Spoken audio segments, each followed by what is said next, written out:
Man may become the master of himself and his environment because he has the power to influence his own subconscious mind, and through it, gain the cooperation of infinite intelligence. Hello, I'm Carla, psychotherapist and mindset coach, and on this channel, I help you get unstuck and reach your goals by exploring topics that shift your mindset so you can live your highest potential. We are continuing the reading of Napoleon Hill's classic book, Think and Grow Rich, and I'll be reading from the condensed version, Think and Grow Rich in 10 Minutes a Day. We're on Chapter 3, Autosuggestion, the third step toward riches. Man may become the master of himself and of his environment because he has the power to influence his own subconscious mind. And for a refresher, this represents the mind. We have the conscious thinking, the subconscious feeling or emotional. We have the power to influence our subconscious mind by choosing what we will get emotionally involved with. What thoughts are we going to wrap with feeling? Because once it's in our subconscious mind, it is coming out and we will see results in our life. And through the subconscious mind, we gain the cooperation of infinite intelligence. So I want you to actually think about this subconscious mind as the place where we connect with infinite intelligence. Let's dive in. The keystone principle. No thought, whether it be negative or positive,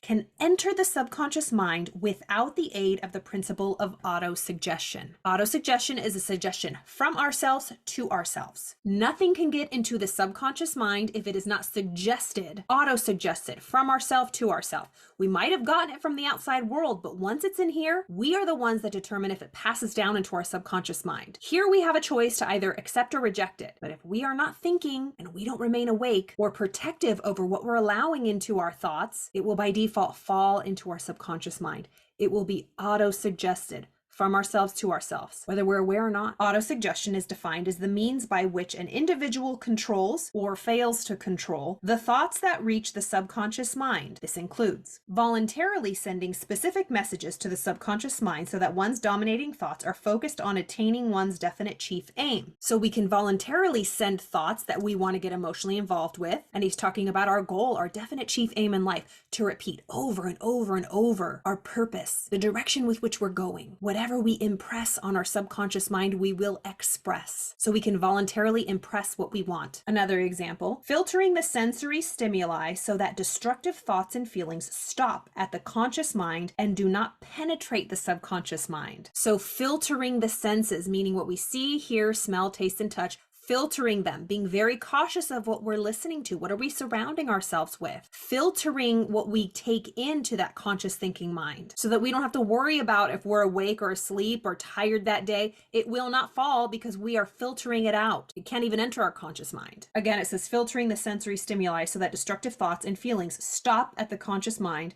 and do not penetrate the subconscious mind. And magnifying constructive thoughts with the positive emotion, particularly faith. We talked about faith the last session. So magnifying constructive thoughts in our conscious thinking mind and bathing them with positive feeling and emotion. That is the formula. Thoughts mixed with emotion are what our body will start acting out, and then we will get results. Most of the time we're thinking what we don't want, and then it makes us feel what we don't want. So it's a thought and a feeling mixed, and that's what goes into our body, and we act from that negative vibration. He continues, autosuggestion is the method for translating your desires into reality. All the other principles covered in Think and Grow Rich are tools for applying autosuggestion. It is by virtue of autosuggestion that the subconscious mind works to identify a plan of action for obtaining one's chief desire. Autosuggestion is so powerful. We're doing it 24/7. You might have heard of affirmations as well. Mental diet. What are we saying to ourselves? A lot of times we're not even aware. It's like a jukebox. Dr. Joe Dispenza talks about it all the time. We're addicted to our thinking and our thought patterns. We're not even aware. It's just habit. And that's why we keep getting the same results. Safeguarding the subconscious. All sense impressions which are perceived through the five senses are stopped by the conscious thinking mind and may be either passed on to the subconscious mind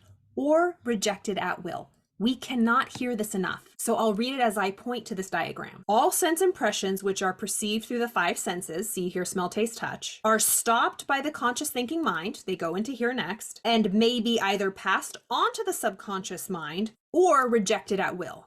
At will. We have to make that effort. No, I reject that. I don't believe that. I'm not going to get emotionally involved with that. I usually let that get under my skin, but not today. Not today, Satan. I'm no longer going to surround myself with the things I know trigger me, with the conversations, with the media. I'm going to protect my five senses. And if I can't, then I'm going to be cautious and be on guard and protect what goes in here and not allow it to make me feel emotionally involved with something I don't want. Because once it's down here, It's gonna be out here. Autosuggestion is the means of communication between the conscious and the subconscious mind. All thoughts and impressions are relayed to the subconscious mind through the application of the principle of autosuggestion. If actively implemented, this principle can control which impressions, even those passively received, reach the subconscious. It serves as the barrier to one's subconscious, which is responsible for directing our path according to our dominating thoughts. Recall that the subconscious mind does not discriminate between positive or negative thoughts in how it carries out its orders. It will act on whatever thoughts are emotionalized and communicated to it with faith or belief, though sometimes it requires repetition for it to fully understand its directive. This is a visual of what we talked about before. Remember, the subconscious mind, the bottom part, is like fertile soil, and the conscious mind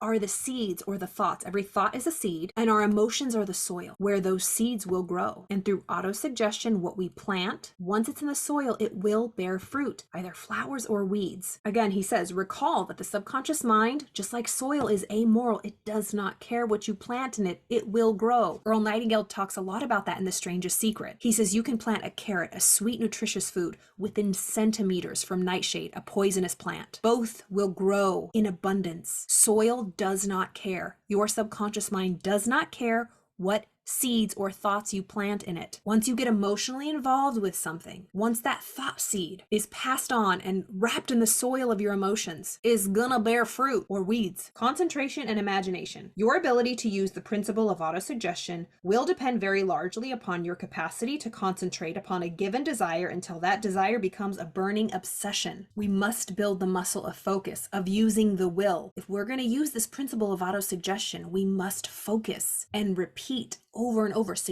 auto-suggest to ourselves whatever it is that we want to see manifest in this world. Autosuggestion depends on concentration or the fixation of attention upon your primary desire until it becomes a burning obsession. It works in tandem with imagination to assist the subconscious mind in generating specific plans for the attaining of one's definite chief aim. Below are tips for maximizing the impact of concentration. With your eyes closed, focus your thoughts on your primary desire. If financial riches, concentrate on the exact amount you want until you can see with your mind's eye the actual physical manifestation of your desire. As instructed in Chapter 2, visualize yourself as already in possession of what you desire. Do this at least once a day. Continue to apply faith to your concentration, visualizing your desire as already fulfilled. It is simply awaiting your retrieval. If your subconscious mind thinks that your definite chief aim is readily available and rightfully yours, it will work to provide a practical plan for securing that which already belongs to you. So it's only until once we put that concentration, we have the faith, we feel and we see it already ours in our imagination, in our mind's eye, our subconscious mind will start giving us plans and ideas that would not have come to us if we did not make the decision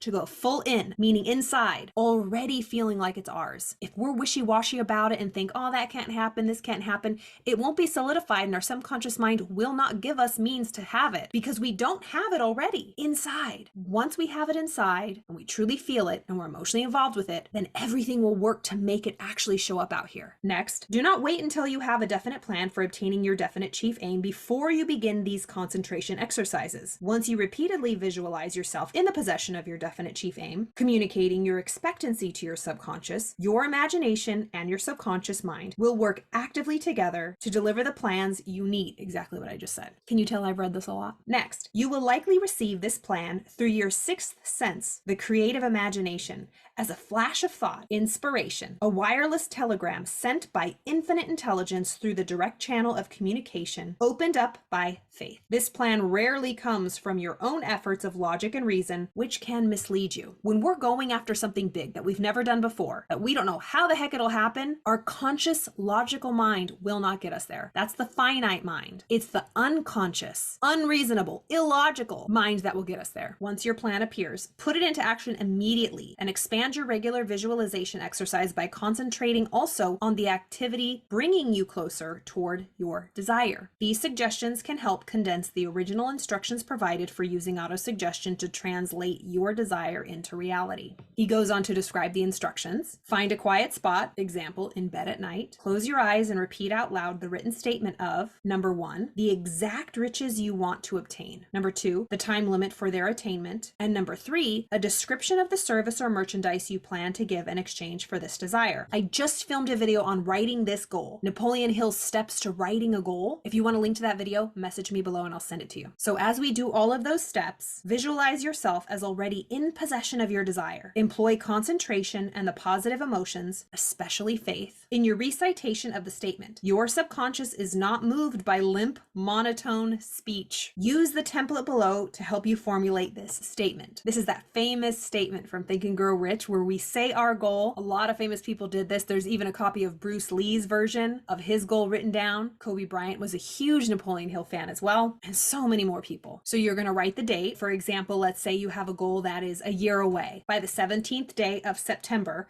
of the year 2024, I will have $1 million. In return for this wealth, I will add the most value to others by providing service from my company, going the extra mile. I believe I will possess this $1 million.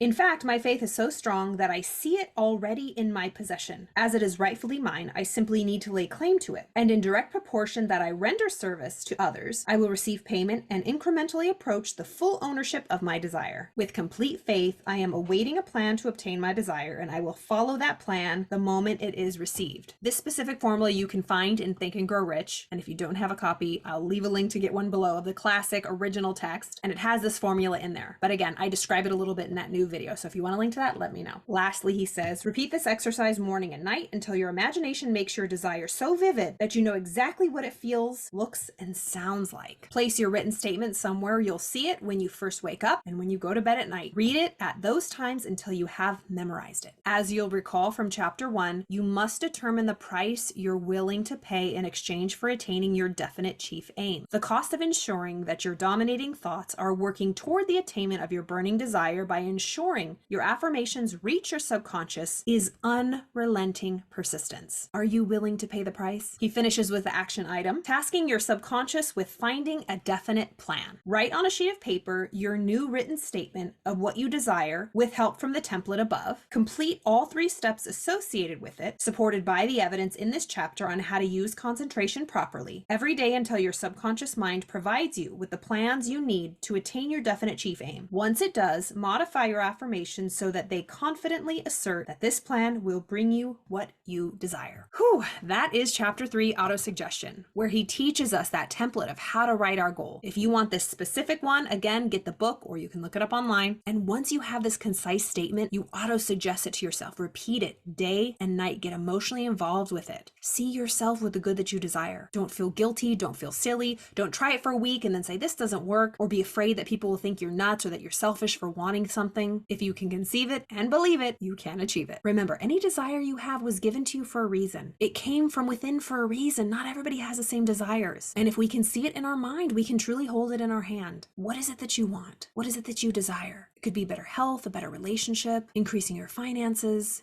Write out the statement and repeat it to yourself. Auto-suggest it to yourself. You are already auto-suggesting to yourself all the time. And if you want to know what you're auto-suggesting, look around you. You are reaping the results of what you are suggesting to yourself. Your self-image, your self-talk is projected out. Look in the mirror. Look at your bank account. Look at the number on the scale. Look at your friends and family. Look at the health of your relationships. That is going to show you. That is the mirror to what we're suggesting to ourselves, to what our mental diet is, our self-talk, what we're affirming. Results don't lie. And I know it's so hard, but the beautiful thing is we can change it. I hope you enjoyed this. As always, if you have any questions, let me know. Thank you so much for watching. I'll see you next time.